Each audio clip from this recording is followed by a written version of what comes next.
The one advantage that LinkedIn does have is that when you're on LinkedIn, you're in the right mindset. You're thinking about work. Whereas on Facebook, someone could easily be off to look at pictures of grandkids or, trying to play Farmville or something along those lines. But LinkedIn, there's usually very few other purposes aside from just work.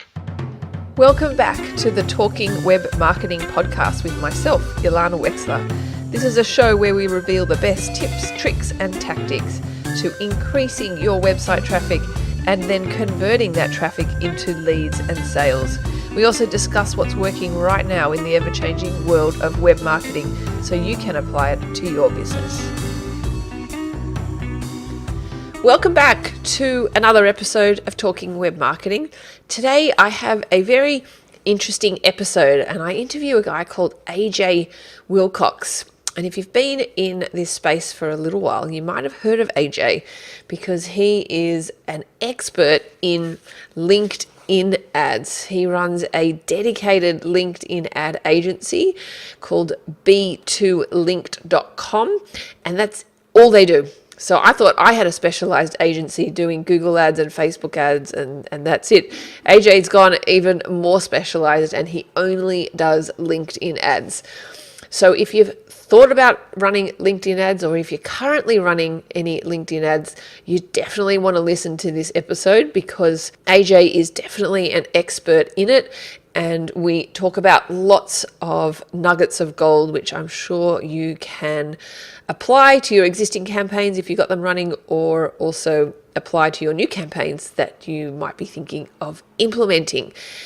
We talk about a ton of information, so don't worry about writing down notes and jotting down the information. You can just download the show notes that we are going to prepare for you on our website.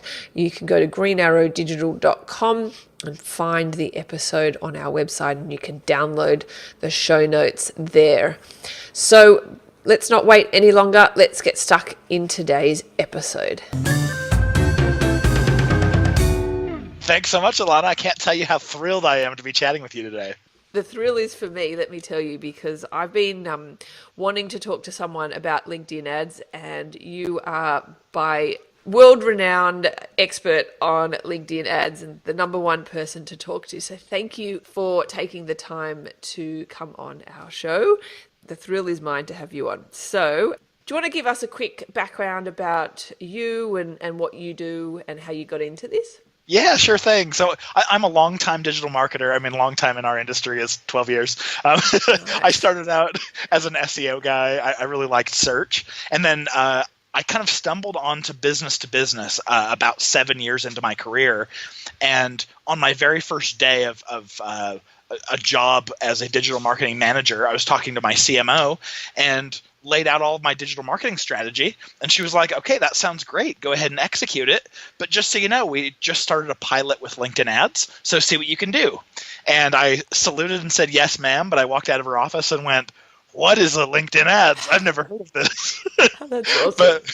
but I certainly didn't want to look stupid to my new boss. So I jumped in and I did my due diligence in the platform. And about 2 weeks later, I had a new sales rep come up to me and who said, hey, AJ, we don't know what you're doing over here, but we're fighting over your leads. Keep it up. And so I went and started doing my research, trying to figure out what leads is this guy talking about. And I found them. Every single one of them was sourced from LinkedIn ads, and that was not the only channel I was running. So that was like my first glimmer of, ooh, maybe there's something more here that I should be paying attention to. I long story short, just kept investing on growing that account until I grew it to become LinkedIn's largest spending customer worldwide. And after running that account for about 2.5 years, I actually ended up getting laid off. And so after getting laid off, I kind of went to my wife with 3 kids and one on the way. And I was like, I'm a breadwinner without any bread. What do we do? And she was like, I'd like you to go get another job. And so I interviewed, got 4 job offers. We're pretty religious people, and so we actually ended up praying about the opportunities and just felt prompted to turn them all down, which was kind of sad because 2 of them were for way more money than I was making before. But then I started thinking like, well, I've got this skill around LinkedIn ads and no one else in the world seems to be doing anything about this. Maybe that should be me. And so we prayed about that opportunity, and it was like, yeah, that's what you're supposed to be doing. So I call myself an accidental entrepreneur. I never thought I would be out on my own, but here I am, 4.5 years later. We started B2 Linked, and it's an ad agency that literally the only thing we do is LinkedIn ads. Yeah, interesting. I mean, that's amazing, I guess, journey and specialty. And I guess I also kind of call myself the accidental entrepreneur as well, where I also had zero intention of starting my own business, but the decision was made for me through different circumstances, but that's okay. We all got there in the end, right? And that's right. And never looked back. So as somebody who also has a very specialized agency, like we only do the Google ads and Facebook ads, it's interesting to talk to someone like you who only does LinkedIn ads. And I can definitely see the merits in becoming a specialist in just one platform. Maybe the best place for us to start, because I've actually talked to lots of clients who've sort of had the idea of maybe LinkedIn ads could be good for our business. Who do you think LinkedIn ads is perfect for, and who is it not perfect for? Perfect. So whenever I'm talking to someone, usually these are people who are coming to seek me out because they want to do LinkedIn ads. And some of the very first questions I'm asking them is, number one, who is your target audience? Because the whole beauty behind LinkedIn ads is the targeting. And if they bring me targeting that doesn't make sense, it's not an exact fit, then I know kind of like one strike against them, like maybe this isn't the right channel for them. The next thing is they've got to have a pretty high lifetime value of a customer or a large deal size, because as many of you probably know, LinkedIn ads are just really expensive. Here in the US, the average cost per click is somewhere between about $6 to $9, depending on an audience. And some people are paying more, like 11 to 13, if they've got really competitive audiences. So that's not much compared to Google search. Oh, it's true. But then on Google search, you've got this intent behind it. Like someone sought you out because they have a problem that you can solve. And so you can send them right to a contact page or right to a buying page. But on LinkedIn, we're trying to get their attention and we don't know where they're at in the buying cycle. So the deal sizes take longer to close. So I really do like search in conjunction with social, just because there's some variety there and kind of a very different type of lead, but yeah, lower than a lot of search, but it's also lower intent. So, so there's some gives and takes for sure. So it's kind of like Facebook ads in that it's the interruption type marketing, but without the cheaper cost per click. Exactly. Facebook is a much closer analogy to LinkedIn. It would be like Facebook with a much better B2B targeting set, but with the cost being higher. The one advantage that LinkedIn does have is that when you're on LinkedIn, you're in the right mindset. You're thinking about work. Whereas on Facebook, someone could easily be off to look at pictures of grandkids or trying to play Farmville or something along those lines. But LinkedIn, there's usually very few other purposes aside from just work. Yes. It's funny because I have obviously dabbled with trying to accommodate Facebook ads for B2B, and sort of targeting people by job title, etc. And it's not entirely accurate. For example, I was once trying to target people by the job title CEO, and there's quite a large audience that fits into that sort of targeting criteria. And I could see these people that were engaging with the ad by who were liking it. And so you sort of have a look at these people, you have a look at their profile, and they didn't really look like CEO. Like I can't articulate it without kind of graphically showing you. And then I sort of look, what's going on here, Facebook? Why are you showing my ads to people like this? And then I look in their profile and it says CEO of Love and all this. So I would imagine at least that people's LinkedIn profile job titles would be somewhat more accurate than Facebook. Yeah, so that's absolutely correct. I mean, people will tend to kind of play around in the business section of Facebook, but on LinkedIn, these are your colleagues, so you're pretty straightforward about what your job title is and what your experience looked like. And so what we see is people are right now in business to business paying between about $1 or $2 per click to be on Facebook. And the sales team is telling them, hey guys, the leads here aren't that great. And it's usually because the targeting isn't amazing for B2B. And so if you're paying $1 to $2 a click on Facebook, or you're paying 6 to 9 on LinkedIn, but the LinkedIn quality of leads is, at least 3 to 10 times higher, then all of a sudden it makes sense to start exploring. Yeah, hence, I guess, the need to look at the entire funnel, etc., to see I guess you can perhaps distinguish between the leads that you're getting from LinkedIn and the leads you're getting from Facebook to compare the quality, because it is all about quality, not quantity, really. Yes, and that really is gold that you just brought up, because if you are not tracking your leads all the way down the funnel, if you're not tracking to at least like a cost per sales qualified lead, you're going to absolutely miss the whole value of what LinkedIn provides. And I'm okay with that. I mean, if the less sophisticated advertisers are looking at it going, ooh, our cost per lead was 3 times higher on LinkedIn, let's shut it down, they're staying out of my auctions and I'm getting lower cost per click on my other clients. So please feel free. But if you are a sophisticated marketer and you want to track all the way down the funnel and actually see what's leading to business, most of the time LinkedIn starts looking really good, especially if you've got that large deal size and the audience that's easily definable by who they are professionally. Yes.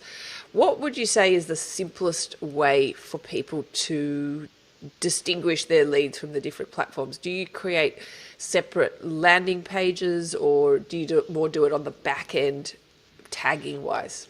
We pretty much handle it however the client wants to handle it, but I really like going off of a single landing page. That way we know that all traffic from all channels is going to the same place, and so that's a standard. That's something we can hold steady, and then all of our traffic we're sending with custom UTM parameters, even unique to every single ad that we publish. Yeah, right. So as long as their landing page is passing that information into the CRM, then we've got a really accurate method of tracking we can use. Awesome.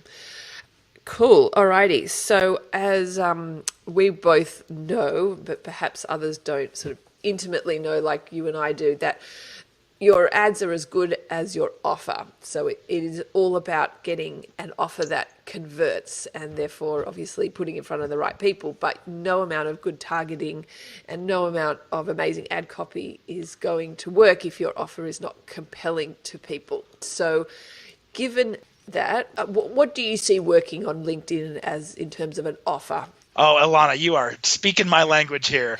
You preach, sister. So I mean, you couldn't have said it better than that. When a client brings us a bad offer, there's only so much lipstick that we can put on that pig.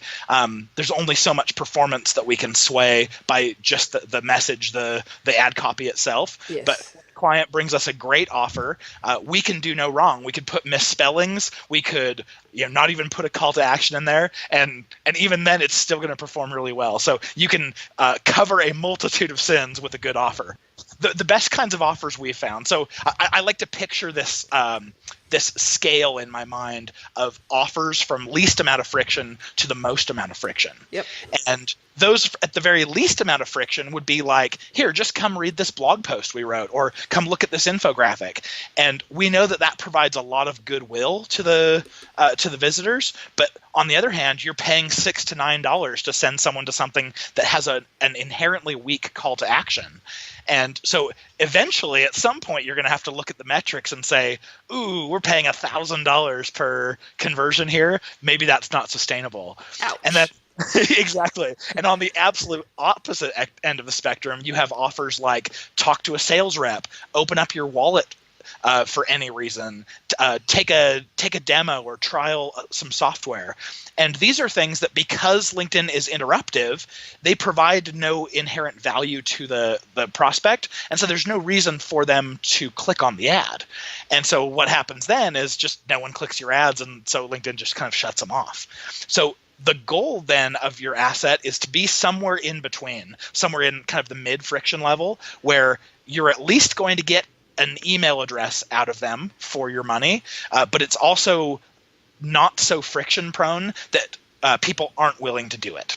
The types of content that we've seen work really well are things like, here's a free checklist or a cheat sheet, a free guide, a webinar, a free in-person event, a white paper, webinar, things like that work really well.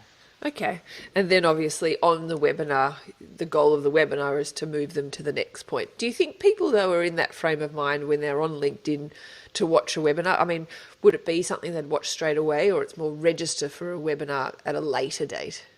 I think it has to be register at a later date, and it doesn't have to be like a certain amount of time in the future. What we've found is if we put up a webinar, if we put up ads for a webinar that's a month out, we'll have a chunk of registrations right at the beginning from people who are like, ooh, this looks interesting, let me get it on my calendar. And then we'll have a nice lull, and then a chunk of registrations at the last minute right there at the end.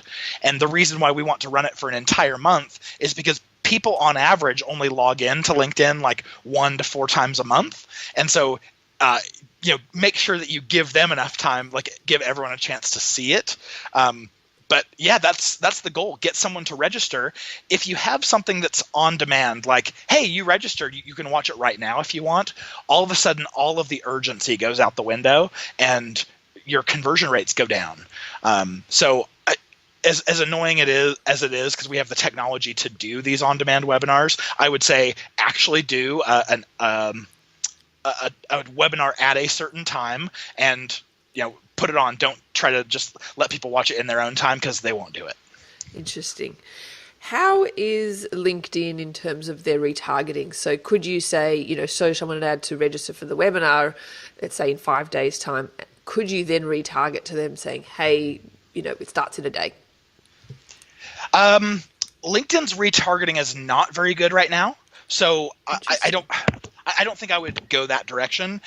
And the limitations are pretty simple. It's a cookie-based type of retargeting, which means that your browser has to be able to accept a cookie, and you have to keep it in order to be in that audience. And we know that half of pretty much everyone who interacts with our ads is on an iOS device like iPhone or iPad.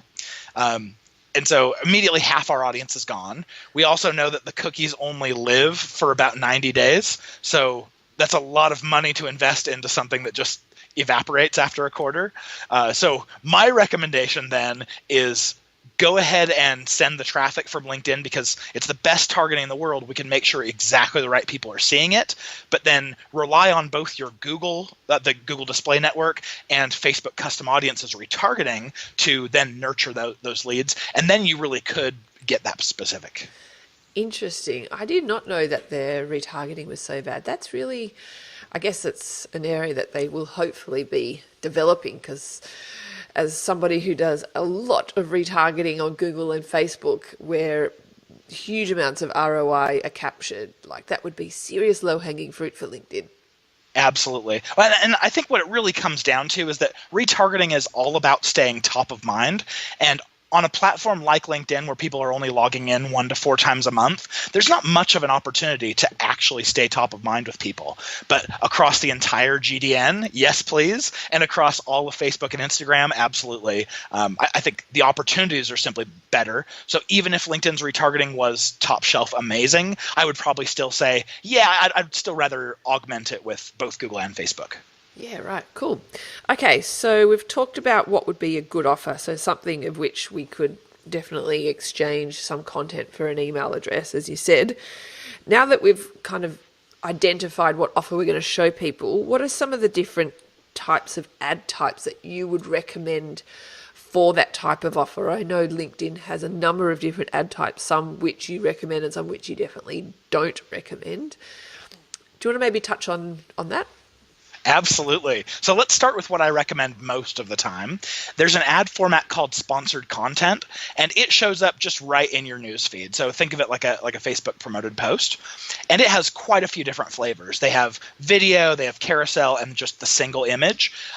If I were you, and you're just getting started, I would start out with single image, because it's the easiest to troubleshoot and it's the simplest just to understand. So if you can start out with your absolute core audience, the people who have the bleeding necks that you have the bandage to solve, with the right offer and the simplest message, I think you're setting yourself up for a really solid test. And the sponsored content, you'll expect to have a click-through rate anywhere probably in the range of about 0.5%. It's technically like 0.39% is average, but most of what our team launches lands anywhere between about a 0.8 and a 1.2%. So it's really not that hard to outperform the average. There must be some bad advertisers out there. And you'll probably end up paying $6 to $9 a click for that traffic, but it's just a really happy medium. It's LinkedIn's most versatile ad format and kind of middle of the road cost with a good deal of reach. That's probably a great place to start. Okay. Do you pay for an impression? You can choose to pay by the impression. I would recommend starting paying by the click, though. Okay. The reason why is because LinkedIn's auction isn't that kind to the impression. So what I've found is as soon as you beat the average click-through rate of the network by 2.5 to 3 times, that's when it becomes cheaper to bid by the impression than it does by the click. So we will start out bidding cost per click, and as soon as we see a click-through rate over like 1%, then we go, cool, this is ripe for bidding CPM and getting a nice little discount on our effective CPCs. But I guess that's a good strategy, because if you bid whatever is that range, the $6 to $9 per click, and you get no clicks, then you know something's wrong with either your offer or your copy, and then you can exactly. Yeah, nice. Yeah, it's the easiest way to troubleshoot something is like you just go top to bottom. You look at, am I getting impressions from the network? Cool. And then now, am I getting enough clicks? And are those clicks cost effective enough? Okay, cool. And then you start getting conversions. And then after you get conversions, then you start seeing like marketing qualified leads. Get enough of those, you can get down to sales qualified leads. So at any step of the way, if there's an inefficiency, you can spot it just by just watching that data aggregate. Yeah, interesting. Okay, so you recommend sponsored content. Is there any other type of ad format that you would recommend? Yeah, so I think the next one I recommend, so I recommend 95% of the time sponsored content to start. There's one that I recommend about 15% of the time called text ads, and it's kind of not an exciting ad format. It's really similar to Facebook's Right Rail. It has a really, really low click-through rate, like 0.025% is the average, which is 2.5 clicks out of every 10,000 times that ad's loaded. So very, very low. But the cool things that this ad unit has are, number one, it's LinkedIn's cheapest ad format. So you can pay all the way down to essentially $2 a click. Most people are probably paying $3 to $5. And because it has a low click-through rate, it's just a lot of free branding. So very low risk because it doesn't get clicked on a whole lot, and very low cost. And so you can essentially run these in support of your other ad format. So by the time people see your sponsored content, they go, oh yeah, I've heard of you guys before. You must be legit. Then next, you've got sponsored in-mail. I end up recommending this about 5% of the time because it's not like the others where you pay only when someone clicks. This is you pay to send it to someone. And then you have no guarantee that they'll open it or even see that they got it, let alone click on it. So LinkedIn will tell you this is a pretty inexpensive ad format because you're only paying like 35 to 85 cents to send it to someone. But if you look at just the averages, you're going to have a 50% open rate and then about a 3% click-through rate. So you do that math, and it comes out to something like a $23 to $56 cost per click. Wow. Yeah, so that's why I only recommend it about 5% of the time. But here is the redeeming factor. There are certain kinds of offers that this absolutely slays and crushes it with. These are, basically anything that you would send in an email that sounded like a great opportunity or sounds like a personal invitation. Those kinds of things are going to perform really well here. So for instance, if you had an offer that was like, hey, because of who you are professionally, we want to invite you to have early access or a sneak peek or come to a VIP event. We're interested in you potentially for a job opportunity. Those types of things that would feel very much like a personal invitation in email are going to be very well received. You'll have higher than a 50% open rate, and then you'll have a much higher than 3% click-through rate. On the other hand, if it just looks like something that you might consider spam or promotional email, then people are going to ignore it, and ignoring your sponsored email is the worst thing that could happen because it's you already paid to send it to them, so it makes your effective cost per click super high. And then finally, there's an ad format called dynamic ads. I recommend this about 0% of the time, and the reason why is Tell because us what you really think. yeah, I know. I'm trying not to pull punches here. Dynamic ads are more expensive than sponsored content, but they have low click-through rates like text ads. So they're really the worst kind of combination, and I can't find a good use case for these ad formats. So I try to stay as far away from them as possible. Interesting. So as a LinkedIn ad agency, by the sounds of it, you do a combination of majority doing the sponsored content and then perhaps some text ads on the right rail. Is that right?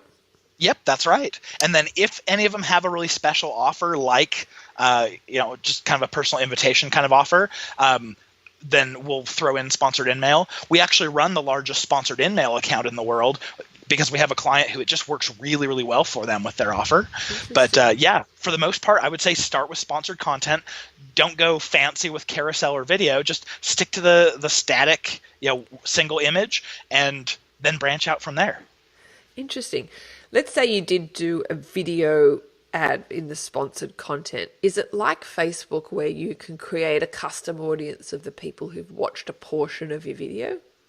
Oh, not yet. No, that sucks. Yeah. So this is, I don't recommend video to almost anyone right now. And the reason why is because, especially when you compare it with Facebook, the floor, it's where the bidding starts on LinkedIn video, is 6 cents per 2-second view. And so most people are paying 1 to 2 cents per 3-second view on Facebook. So immediately it's like 3 to 10 times more expensive. And because their retargeting isn't event-based yet, it means that once you pay for that traffic, you can do literally nothing with it. But I say give it another quarter or two. I know this is something LinkedIn's working on. We will be able to create custom audiences and say, once someone has watched 50% of this video, then show them the next one. But until then, we can't do anything with it, so I don't recommend it yet. Sounds like LinkedIn has sort of got a lot of catching up to do in terms of the other ad platforms. Yeah, it's. But yet, obviously, there's a business case for it for some individuals. But in terms of the flexibility and the power offered in other platforms, they've got. Yeah, don't you think? Yeah. And I think they'll be the first ones to admit that. I remember when I first started playing with with LinkedIn ads, I was looking at it, and they had just a handful of engineers, and LinkedIn still to this day makes 60% of their revenue from selling recruiter licenses. And so ads have always been like the redheaded stepchild of their network, and so they haven't paid attention to it. But what I've seen over especially the last several years is what used to be 6 years ago, when they said we're going to have a new version of the platform, it came out 2 years later. Now they're coming out with new versions of the platform every 6 months. So I know they have a lot more firepower. I know they're putting a lot more engineering resources and speed into it. So I'm really excited to see this breakneck speed. But you're absolutely right. They're far behind the technology of Facebook. The cool part about that, though, is that they have a guide to follow. They get to see what Facebook has done well, and then they will follow up and create that. There's no reason for them to create a whole bunch of other pilots of things and test their way into potentially great tools. They can just copy Facebook and go faster. Totally. I can, though, totally see this becoming a massive, massive ad platform with a business case for so many people. I mean, as you say, their targeting is second to none. And I think you said, I listened to one of your talks, AJ, before we recorded today, that LinkedIn is the second person to find out about your change in job title after your wife, or something like that. But I might be butchering it, I'm sorry, but it's very true. And so therefore, it's very, I can totally see an application for this. Hopefully LinkedIn kind of can offer some of the capabilities that the other ad platforms can. And then I think it's going to be an absolute beast of a platform. I totally agree with that. I see, people on Facebook, the 4 to 8% of people who even bother to fill in their professional information on the profile, they might switch jobs and then forget to update that for 6 months. But LinkedIn, really, we do update it very quickly. It's a reflection of our personal self, and unless you went from working at a Fortune 500 to delivering Domino's pizza, you might not be super proud of that advancement, but I think the majority of our job advancements we're really proud of, and we want to show it off. Exactly. Why do you think it is so expensive then if there's not that many advertisers? Well, I think the cost has always been high from LinkedIn. Yeah. They started, whereas both Google and Facebook started their costs all the way, like way, way, way down. And what that meant was every single person who came to the platform and tested it out had a ton of success and went and told their friends. So there was this very grassroots growth among basically every other big network. But LinkedIn started from the beginning and said, hey, we don't want anyone ever to pay less than $2 per click, because then we'd have all the belly fat ads and the high, like the low quality advertisers. And honestly, I think it was a mistake. I wish they would have started at the floor like everyone else and just let competition kind of run its course. But I think what is the most interesting side of this equation is that both Facebook and Google costs are increasing exponentially. Maybe not Google, but Facebook certainly. I mean, we're seeing like there were a couple quarters where it was like triple-digit percentage every quarter growth in CPMs. And I have been telling people for the last 3 years that the average cost per click on LinkedIn is between $6 and $9. So what has happened, I think, is that more and more people are seeing the value of LinkedIn, so they're coming and spending time on it, and thus creating new ad inventory, keeping prices low so that when new advertisers come in and start to inflate the price, it doesn't inflate too much. So we see the prices holding somewhat steady, whereas on the other networks, they're screaming high. Interesting. I have a question about, so in doing the sponsored content type of ad, I know on Facebook, and I keep comparing it because it's a similar kind of advertising. I've done a lot of long copy ad, and I mean like really long copy, like 500 words, and I find very story-based long copy ads work really well on Facebook. Have you done that kind of ad on LinkedIn with long copy and story-based? Do you find that works, or is it really sort of short, punchy kind of ad copy that works? Oh, I love this question. So back in the day, and this is when I say back in the day, is like 6 months ago. In internet years, it's a long time. Exactly. Back about that long, there was an issue where if you went longer than 150 characters on your ad, there'd be a little like truncation and then a link that says see more. And what would happen is when someone was trying to read your long copy ad, they would click see more and LinkedIn would go, oh, cool, someone clicked, and then they would charge you. So people were getting charged $6 to $9 a click just for someone to view the rest of their ad, and they weren't even on their landing page yet. Oh so, yeah, that's terrible. Thank goodness this has since been rectified. But so back before then, I said you avoid see more at all costs. Like avoid it like the plague, like strep throat, like an STD. Stay away. But now that's been fixed. We have quite a bit more freedom. However, even though we're testing some longer versions of copy, we've only found one case where the long copy outperformed. And pretty much every case, what we've decided is that when you're on LinkedIn, you've probably got something that you're trying to do. There's usually some objective. And so you don't have time to just kind of sift through ads and kind of explore like you might do on Facebook. So what we've found is even if LinkedIn gives you 150 characters before it truncates, we try to use less than that. We get right to the are you experiencing this problem? Here's the call to action. And if it's 130 characters or less, great. The more simply, the more straightforward you say it on LinkedIn, the more attention you're going to get. Interesting. So story-based ads it's not the right platform for it. Yeah, but certainly still test because, like I said, we have had that one edge case where the long version is absolutely slaying it. But for the majority of tests, yeah, keep it short. Interesting. Is it like Facebook where if somebody shares can people share an ad? They can, yeah. Okay. They can like, comment, and share an ad. And it works the same way it does organically, where if you like, comment, or share, it then opens that same ad up to be seen by other people in your network.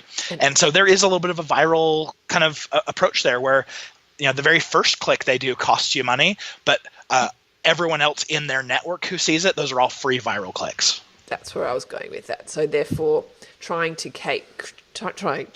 create engaging ads that compel people to comment and share is one kind of strategy to get some free impressions.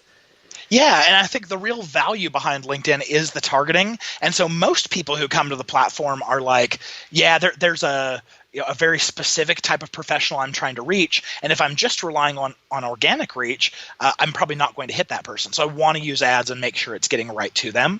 But imagine if you're targeting someone who might be fairly broad, like if you're targeting someone in human resources, chances are people in human resources are also connected to a lot of other people in human resources. And so that viral kind of boost that you could get could still get you in front of more other similar audiences. So may or may not be worth trying to elicit a comment there to try to get people to share it. Because I think most people aren't really thinking that they want to be sharing an ad, but maybe if your offer is really good, maybe they want to share it with their friends and network.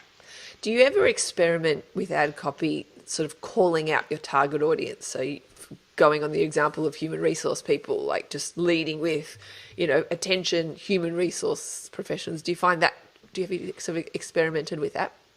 Yeah, we especially used to experiment with that back like 6-7 years ago.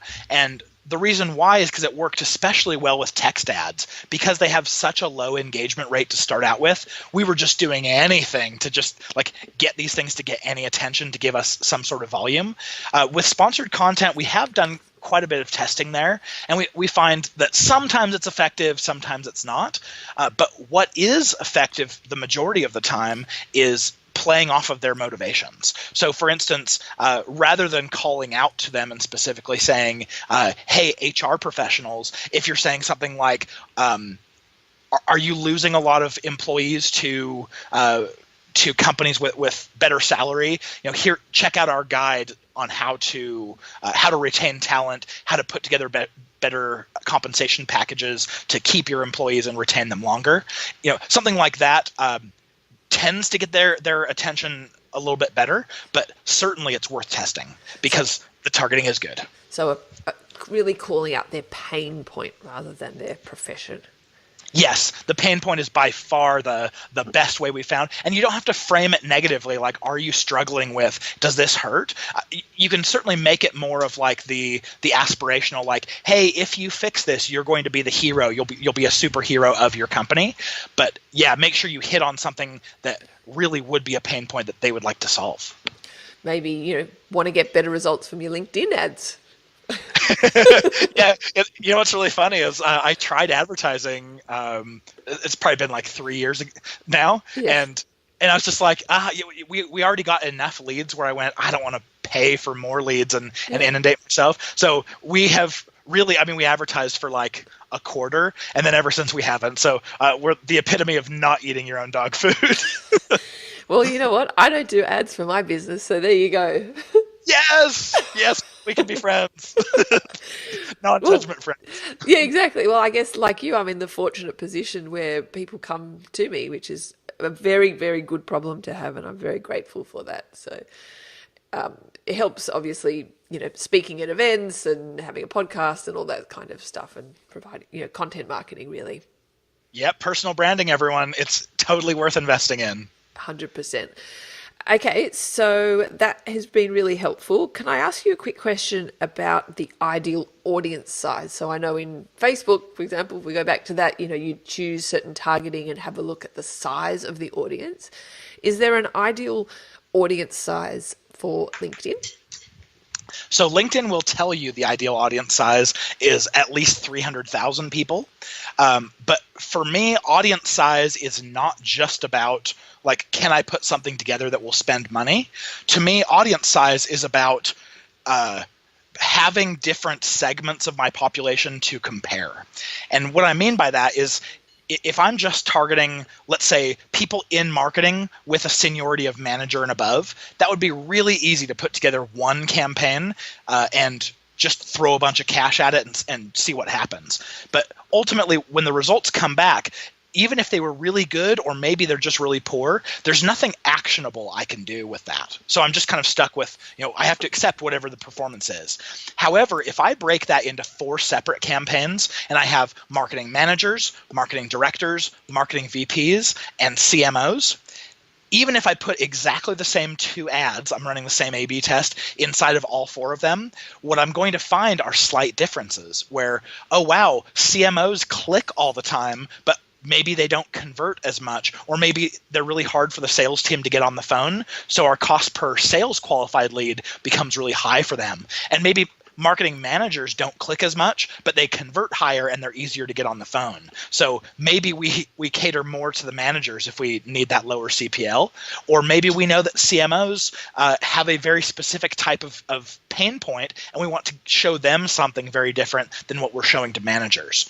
So because of that, I really like to break up my audiences into what I call micro segments, and I like to keep these somewhere between about 20,000 to 80,000.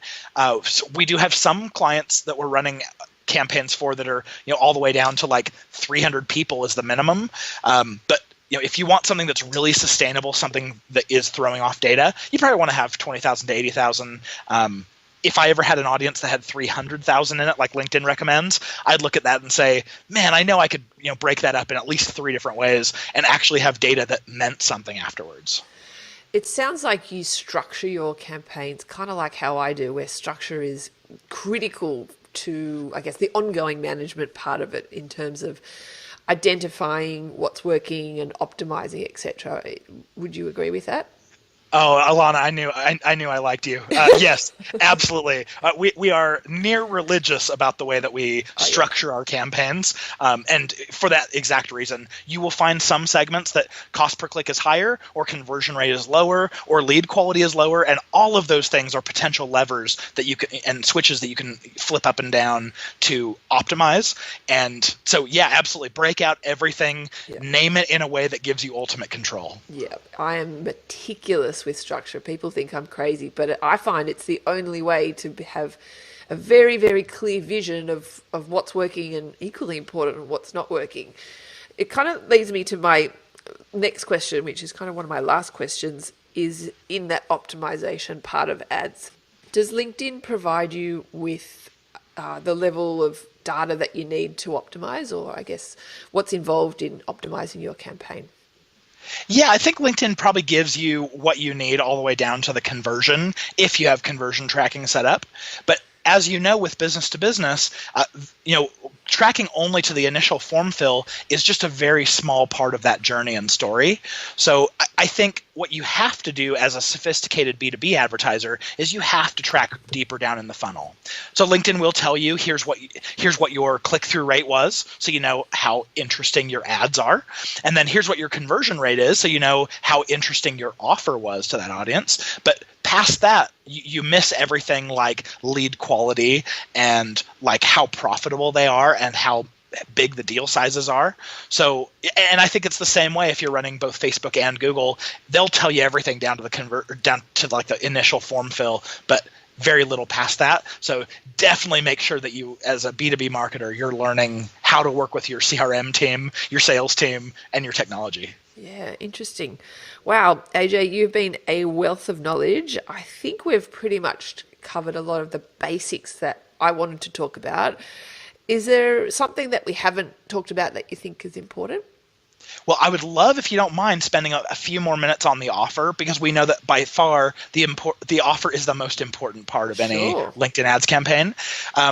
I get asked by people all the time when they come to us and they say, we want to run LinkedIn ads. And I go, okay, what's your offer? And they say, talk to our sales rep. And I'll tell them that just won't work. People won't click on that. So you've got to have something else. You've got to provide value. So inevitably the next questions are, what type of content should I create and what should it be about? So I think my favorite way to go about this is to go and interview your sales team or whoever is talking to your potential clients or your clients all day long, because they're going to have like a very short list of frequently asked questions that are, everyone asks about this. Everyone's curious about this. These are the things that keep all of your clients up at night, or your potential clients. And so if you can come out with a piece of content that either solves that problem or satisfies a major curiosity for them, they will absolutely give you their personal information in order to figure out how to solve that problem. So start by interviewing them, get a piece of content that ideally it either solves the pain point or satisfies the curiosity, and it leads people into, you could do this yourself, but if you buy our product or subscribe to our service, it's so much easier. That kind of setup is just the absolute ideal for LinkedIn. Interesting. That's very, very good information, and I'm sure is applicable to so many different types of businesses. And I mean, that's so many businesses don't realize that your offer is like the success with any kind of online ads just hinges on what you're showing people. So anything that you could solve burning questions for your prospects is going to be very, what's the word? Just compelling for people. Exactly. And I'll add on to that. We get asked, like, what's the best type of offer, like what converts the best on LinkedIn? And what we have found almost without exception is that if you solve that pain point for people, whether it's a 1-page checklist or a 48-page ebook or a 60-minute webinar, they're all going to have about the same conversion rate. What that tells you is it's not necessarily the type of content that people are willing to interact with. It's they will interact with whatever type of content they need to solve their problem. So try to make it look the least amount of friction possible. Like a checklist or a cheat sheet is probably going to have a slightly higher conversion rate than, say, something called a white paper. And a guide is probably going to have a slightly better conversion rate than something you might call an ebook. But regardless, it's the title that sells, and it's the promise of here's what you're going to get out of this that creates your conversion rate. You are speaking my language. I say the same thing with Facebook, where ideally I think it's got to solve a problem for someone, even if it's just one problem, but it's got to solve one problem, or it's got to move the needle for them in some respect. And I think ideally they can consume it in 3 minutes as opposed to 3 hours like a white paper. I don't know, personally, who's got time to read a white paper? I don't. Oh, yeah. I mean, for me, I'm not a reader. So if you give me something that's a podcast or an audio snippet or a video I can listen to in the background, then I'm more likely to consume it. But I'm sure there are other people who would prefer to read, who, you'll probably end up, it probably won't be the same exact people converting, but you'll have about the same conversion rates. But it's certainly interesting. I mean, if you came out with a report and it's just as easy for you to create a 1-page checklist and a 4-page guide out of it, try creating both and just see which one performs better for you. You might find that, as you say, like, you consume audio or video, and some people like to read. There's the different modes of consumption of content that maybe you provide those 3 different types of the same content, catering for the different ways that people consume content. Might be interesting as well to experiment with. I think that's brilliant. And then also there's a big wasted piece of real estate that so many people have, and it is your thank you pages. Oh my God, yes. Yeah. And you know where I'm going with this. Yes. If you have like an Ajax pop-up that as soon as someone fills out the form, it just says, great, we'll be getting back to you soon. Not only are you making it harder to troubleshoot your conversion tracking and things because there's not a separate URL, you got to get a developer involved, but you're also, anytime that you have a thank you page, you can say, thanks, here's your piece of content. Oh, by the way, if this is the problem you're solving, you can click here to talk to a sales rep right now, or here's this other content that you might also be interested in. And it's just someone has already said, yes, thank you. Keep giving them whatever they're asking for. Don't let them cool down.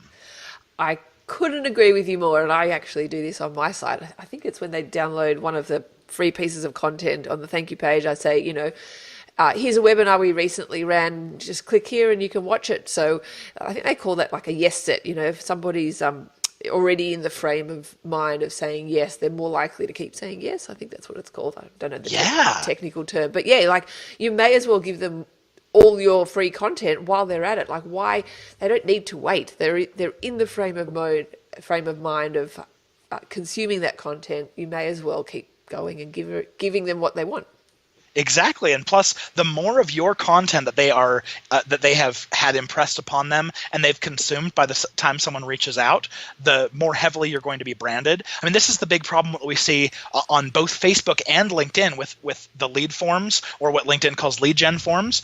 If someone decided to convert after only reading like 150 characters of text, they're not as high a quality of lead, and so when they come through, sometimes they forget that they even fill out your form. So yeah, the more impression you can get on them of your brand, especially from your other content, your sales team is just going to love you for that. Totally. Alrighty, AJ, we have covered so much content. Wow, this has been an educational experience for me. So thank you so much for coming on today's show. Where can people find out more information about you and the services that you offer? Well, a huge thank you to you, Alana. It's been so much fun having the conversation. It was super fun getting to hang out with you in San Diego a few months ago. Yeah. So for contacting me, it's really easy. If you go to our website, b2linked.com, the letter B, the number 2, and then the word linked.com. If you fill out that contact form on any of the pages, you will not go to a sales rep, and you will not be put into my marketing automation workflow. You come directly to my inbox, and I'm not a sales guy. So feel free to reach out, ask any question, and I'm more than happy to help you out. Awesome.